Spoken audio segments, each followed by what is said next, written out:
Good afternoon students, कैसे हैं आप सब। चलिए अब हम हमारे जो सोशल फार्मेसी जो सब्जेक्ट है, जो हमारे डी फार्मा का फर्स्ट ईयर का जो सब्जेक्ट है सोशल फार्मेसी, उसका हम लेक्चर नंबर 2 आज स्टार्ट करने जा रहे हैं।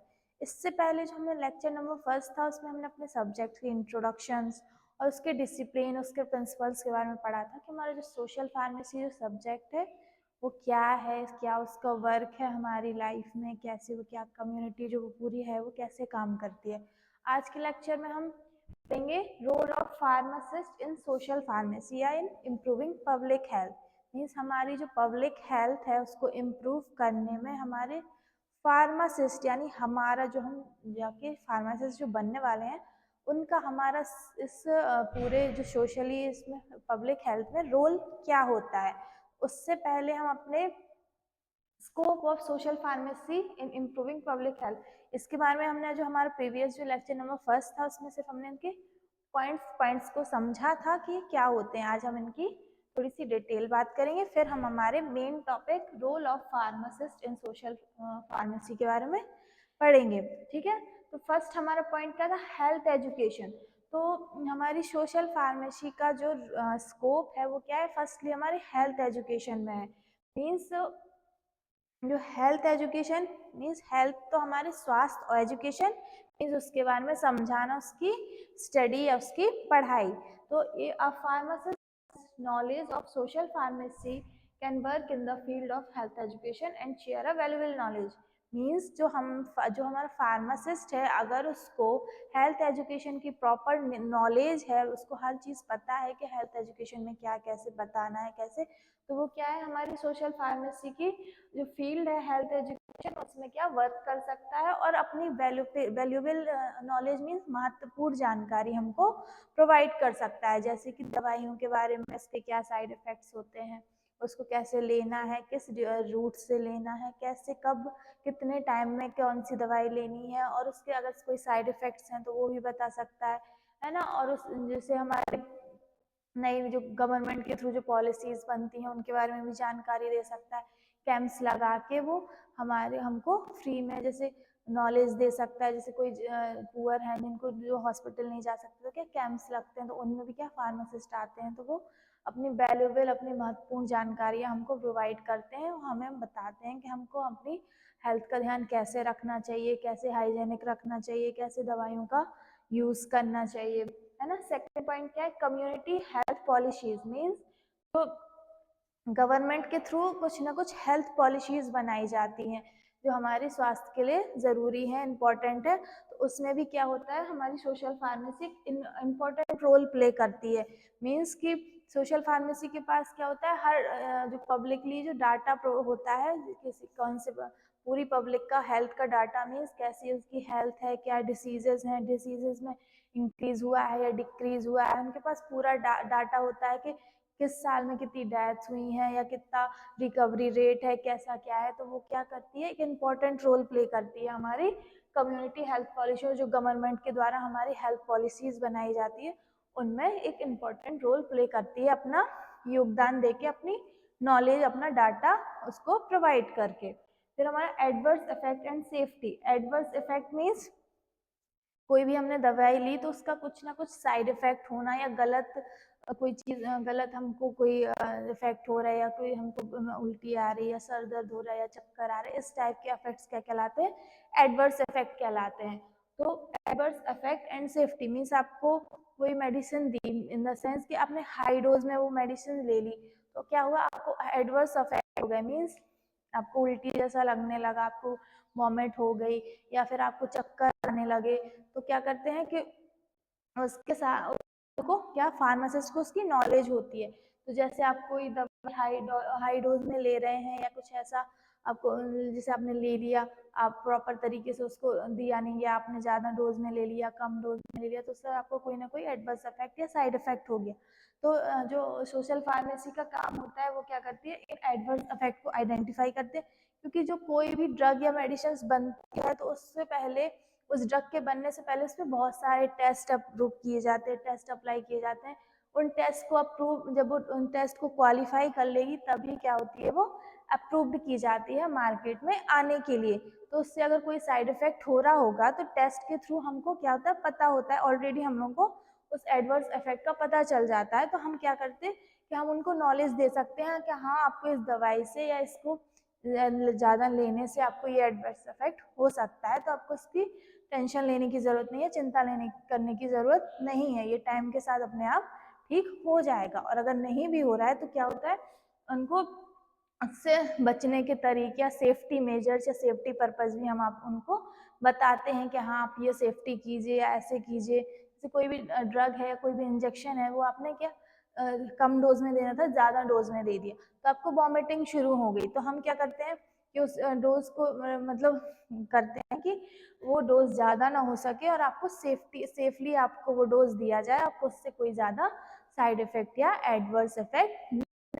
फिर हमारा वैक्सीनेशन क्या होता है, जब भी हमारे न्यू बॉर्न बेबीज होते हैं, नए बच्चे नवजात, तो उनको क्या होता है 6-7 महीने तक वैक्सीनेशन कराए जाते हैं ताकि जो उनका इम्यून सिस्टम है, इम्यूनाइजेशन सिस्टम है, वो क्या हो जाए, मजबूत हो जाए। और वो क्या है, वो न्यू बॉर्न है तो क्या बाहरी बीमारियों से उसको अभी तक उतना ज़्यादा वो नहीं है, उतना ज़्यादा एक्टिव, उसका इम्यून सिस्टम एक्टिव नहीं है कि वो उन बीमारियों से लड़ सके। तो हर जैसे उनको क्या पोलियो हो गया या कोई वैक्सीनेशन, ऐसी बहुत सारी वैक्सीनेशन होती हैं जो न्यूबॉर्न बेबीज को हर मतलब 1 साल तक ये लगती रहती हैं ताकि वो हर ऐसी जो बीमारी है कोई ना कोई, तो उसका उसको टीकाकरण हो जाए, वैक्सीनेशन हो जाए, ताकि उसके अंदर जो इम्यून सिस्टम है, जिसका जो डिफेंस सिस्टम है, जो बीमारियों से लड़ता है, या अगर हमको कोई बीमारी हो जाए तो हमारा इम्यून सिस्टम ही तो है जो हमको उन बीमारियों से लड़ने में मदद कर रहा है, बचा रहा है। तो ये वैक्सीनेशन प्रोग्राम में भी सोशल फार्मेसी का इम्पोर्टेंट रोल प्ले करता है। फिर treatment, it plays an important role for providing effective and cheap treatment. Means इसका ट्रीटमेंट में भी एक इम्पॉर्टेंट रोल है। कैसे कि ये क्या करता है, ट्रीटमेंट ऐसे ट्रीटमेंट प्रोवाइड करता है जो क्या चीप भी हो, मतलब चीप इन द सेंस सस्ते, मतलब जो नॉर्मली हम अफोर्ड कर सकें, जो नॉर्मल जो पुअर पीपल हो गए या गांव के पीपल हो गए, जिनको गांव के लोग हैं जिनको उतना ज़्यादा नॉलेज भी नहीं होती कि हाँ बीमारी है, ठीक है घरेलू उपाय कर लो ठीक हो जाएगी, तो उनके लिए क्या होता है जब वो सीरियस हो जाती है तो वो क्या आउट ऑफ कंट्रोल हो जाती है, फिर डॉक्टर्स भी उसको कंट्रोल नहीं कर पाते। तो ऐसा ट्रीटमेंट प्रोवाइड करती हैं जो क्या हर कोई उसको अफोर्ड कर सके और प्रॉपर हाइजेनिक वे में उसका ट्रीटमेंट हो सके। फिर अब हमारा जो मेन टॉपिक क्या है, role of pharmacist and social pharmacy in improving public health. Means pharmacist ये जो रोल है ये क्या सोशल फार्मेसी पूरी कम्युनिटी के रोल है। अब जो हमारा फार्मासिस्ट है वो हमारी सोशल फार्मेसी में क्या रोल प्ले कर रहा है, उसके क्या रोल है, तो उनके बारे में भी हम बात करेंगे। फर्स्ट क्या है हमारा ट्रीटमेंट। ट्रीटमेंट हमने यहाँ भी पढ़ा था, वही वही सेम लगभग सेम ही पॉइंट है। Treatment, they should treat the people by rational medicine. Means rational use in the sense ऐसा यूज उसका कि जो गाइडलाइंस के थ्रू हम सिलेक्ट करते हैं किस डोज में देना है, किस ड्यूरेशन में देना है, वो कॉस्ट इफेक्टिव होना चाहिए, ज़्यादा महंगा या ऐसा ब्रांडेड, क्योंकि क्या होता है कि वो सुइटेबल भी होना चाहिए, इफेक्टिव मतलब इफेक्ट करके। अब ब्रांड 2 टाइप्स की दवाई होती है, जो ब्रांडेड होती है वो क्या बहुत ज़्यादा कॉस्टली होती है, जेनरिक क्या है नॉर्मल के सब कोई इसको अफोर्ड कर सके। तो ऐसी दवाइयों का यूज़ करना जो क्या है वो सेम काम कर रही हैं वो भी और वो भी, लेकिन ब्रांडेड होने की वजह से वो क्या बहुत ज़्यादा कॉस्टली हैं। ऐसी दवाइयाँ जो क्या सुइटेबल भी हो, इफेक्टिव भी हो और चीप भी हो, मतलब वही वो प्रॉपर वही काम कर रही हो ठीक करने का। जैसे आपको सिर दर्द है तो आपने सिर दर्द की दवाई ली तो वो आपको सिर दर्द में इफेक्टिव सुइटेबल है और चीप भी है, मतलब अफोर्डेबल प्राइस पे है। इसका ध्यान अभी किसका काम है, फार्मासिस्ट का। फिर second, safe and effective medicine. He और she should provide safe and effective medicine. मतलब जो फार्मासिस्ट है, मे बी वो फीमेल हो मेल हो कोई भी हो, फार्मासिस्ट कोई भी हो, तो उसका क्या रोल है कि वो क्या सेफ और इफेक्टिव मेडिकेशन जो है प्रोवाइड करे, मतलब ऐसी मेडिकेशन प्रोवाइड करे जो सेफ भी हो, इफेक्टिव, मतलब वो ऐसा हाई डोज ना हो या ऐसा नहीं हो कि कोई भी एडवर्स इफेक्ट कॉज कर दे, है ना। और इफेक्टिव मीन्स वो प्रॉपर इफेक्ट दे, हमारे जो भी हमको बीमारी या जो भी डिसीज है उसको उसका प्रॉपर तरीके से सेफली तरीके से ट्रीटमेंट करें। फिर हमारा इंफॉर्मेशन। ये बात तो नॉर्मल है कि जो फार्मासिस्ट है उसको नॉर्मल ही सी बात है कि फार्मासिस्ट को मेडिकेशन के बारे में अच्छी नॉलेज होगी, तो वो क्या करेगा, उसका रोल किस में होगा, मेडिकेशन जो हम मेडिकल स्टोर पे कहीं भी फार्मासिस्ट है या सोशल फार्मेसी में या कहीं भी कैंप्स लगा रहा है, तो वो क्या मेडिकेशन प्रोवाइड कर रहा है, तो उसको उस मेडिकेशन जो हम सामने वाले पर्सन को प्रोवाइड कर रहे हैं तो हमको उसकी पूरी इंफॉर्मेशन उसको देनी चाहिए। इन the sense they should provide medication information like route of administration, dose, duration and storage condition। means किस किस टॉपिक पे उनको मेडिकेशन की इंफॉर्मेशन देनी है। Route of administration, route of administration आप अभी नेक्स्ट सब्जेक्ट पढ़ोगे कोलॉजी या कुछ भी, उसमें आपको रूट ऑफ एडमिनिस्ट्रेशन का पूरा प्रॉपर तरीके से बताया जाएगा। रूट ऑफ एडमिनिस्ट्रेशन क्या होता है, रूट ऑफ एडमिनिस्ट्रेशन मीन्स आपको कोई भी दवाई दे रहे हैं तो आप उसको किस रूट से ले रहे हो, मीन्स डिफरेंट डिफरेंट रूट होते हैं। जैसे आप मुंह के अपने आपके थ्रू रूट कोई भी ड्रग या कोई टैबलेट है, कोई कैप्सूल या कोई सिरप ले रहे हो, वो क्या आपका ओरल रूट हो गया।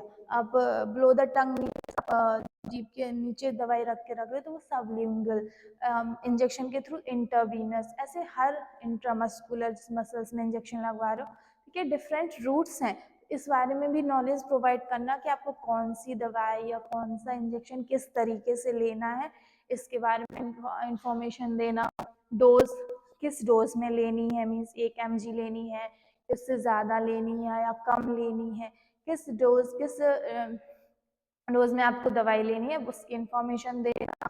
ड्यूरेशन, ड्यूरेशन मीन्स आपको वो दवाई कितने टाइम में लेनी है, मतलब बीडी मतलब दिन में 2 बार, टीडी होता है कि टीडीएसएस हो तो दिन में 3 बार या 2 सुबह शाम लेना। डॉक्टर बोलते हैं ना कि ये दवाई आप दिन में 2 बार लोगे, ये सिर्फ रात में लेनी है, ये सिर्फ खाली पेट लेनी है, तो वो ड्यूरेशन भी बताना कि कौन सी दवाई कितने ड्यूरेशन कितने टाइम में आपको लेनी है, ठीक है। स्टोरेज कंडीशन, हर ड्रग का क्या होता है, कुछ ना कुछ उसमें ऐसा रहता है केमिकल्स जो क्या हमारे एटमॉस्फेयर, हमारे सराउंडिंग जो भी है उसके थ्रू क्या हो, केमिकल रिएक्शन करने की वजह से क्या डैमेज हो सकता है, उसकी जो मेन ड्रग है वो खराब हो सकती है। इस हर ड्रग का एक स्टोरेज कंडीशन, एक टेम्परेचर मेंटेन होता है कि हाँ उसको इस टेम्परेचर पे रखोगे तो ही वो सही होगी, नहीं तो उसके जो मेन इंग्रेडिएंट है वो क्या डैमेज कर सकते हैं, खराब हो सकते हैं।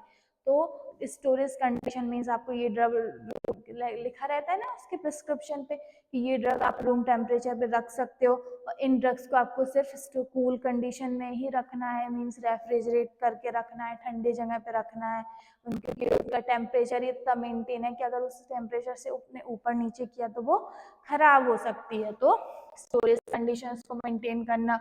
वैक्सीनेशन अभी हमने यहाँ पढ़ा था, जो न्यूबॉर्न बेबीज होते हैं उनका वैक्सीनेशन करवाना, ताकि जो उनका इम्यून सिस्टम है डिफरेंट डिफरेंट डिसीजेस से जो लड़ने की उसकी उनकी इम्यूनिटी है वो क्या है मजबूत हो जाए वैक्सीनेशन के थ्रू, आगे उनको कोई भी बीमारी या कोई भी ऐसा कुछ आ रहा है तो वो उससे फाइट कर सके, उसके लिए अवेलेबल हो सके, उनका इम्यून सिस्टम इतना मजबूत हो, स्ट्रांग हो सके।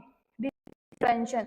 The pharmacist should educate the people about communicable disease and methods for protection। तो हमारा जो फार्मासिस्ट का एक और रोल होता है, उसका क्या रोल होता है कि जो हम जो सोशल फार्मेसी के थ्रू ही वो क्या है लोगों को ये बता सकता है कि जो people communicable disease in the sense जो स्प्रेड होती हैं, जैसे कि अभी हमारा कोरोना वायरस आया था, उसमें क्या था वो स्प्रेड ही हो रहा था, एक से हम जैसे एक को हुआ तो उसके जो माइक्रो जैसे उसने बात की या उसने छींका तो क्या उसके थ्रू उसके जो माइक्रोब्स हैं जो कॉजिंग एजेंट्स हैं वो क्या दूसरे के पास चले गए, तो उसको भी सेम वही डिसीजेज ऐसी जो स्प्रेड होती हैं, जो फैलने वाली डिसीजेस होती हैं, उनके बारे में उनको बताना, उनके बारे में उनको समझाना। फॉर प्रोटेक्शन, जैसे आप मान लो कोरोना नहीं है तो आप प्रोटेक्शन के लिए क्या कर सकते थे, मान लो कोरोना की हम एग्जांपल ले लेते हैं, तो हमको बोला गया था कि बार बार अपने हैंड वॉश करना, सैनिटाइज करना, और कहीं बाहर जा रहे हो तो मास्क लगा के रखना। तो ये क्या है उनके मेथड्स हैं प्रोटेक्ट करने के उस डिसीज से।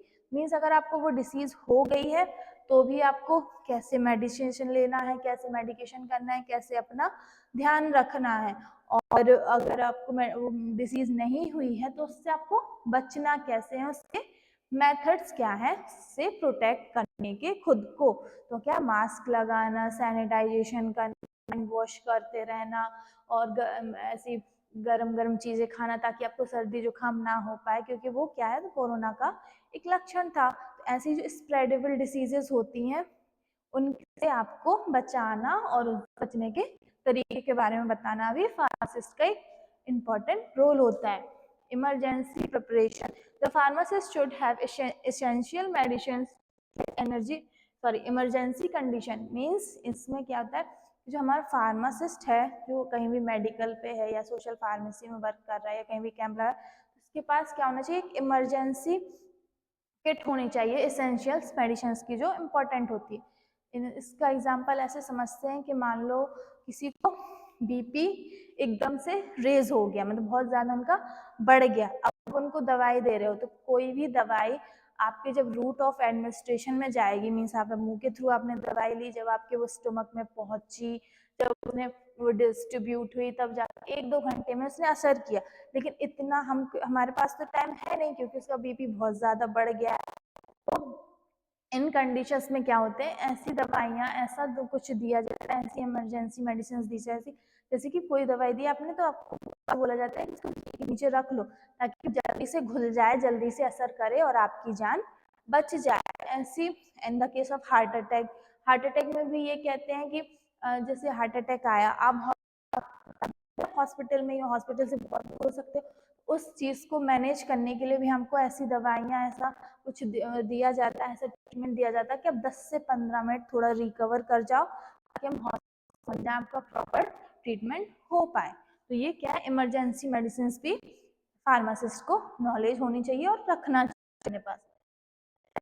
They should follow the drug related rule and regulation by themselves। Drug related कुछ रूल्स एंड रेगुलेशंस होते हैं जो क्या है, फार्मासिस्ट को फॉलो करने चाहिए। डोज के बारे में अगर कोई रूल क्या है, गाइडलाइंस प्रोवाइड की जाती हैं गवर्नमेंट के थ्रू, तो उनको भी इनको उन्हीं के थ्रू ड्रग का सिलेक्शन करना चाहिए, डोज का सिलेक्शन करना चाहिए, ड्यूरेशन का सिलेक्शन करना चाहिए। उनके रूल्स और रेगुलेशन जो भी हमारी गवर्नमेंट या जो भी हमारी पीसीआई होगी, उन्हें जैसे रूल्स बनाए हैं तो उनको फॉलो करें। ठीक है, इसके नेक्स्ट लेक्चर में हम हमारे कॉन्सेप्ट ऑफ हेल्थ एजुकेशन के बारे में डिटेल में पढ़ेंगे, जो हमारा नेक्स्ट लेक्चर होगा। Thank you.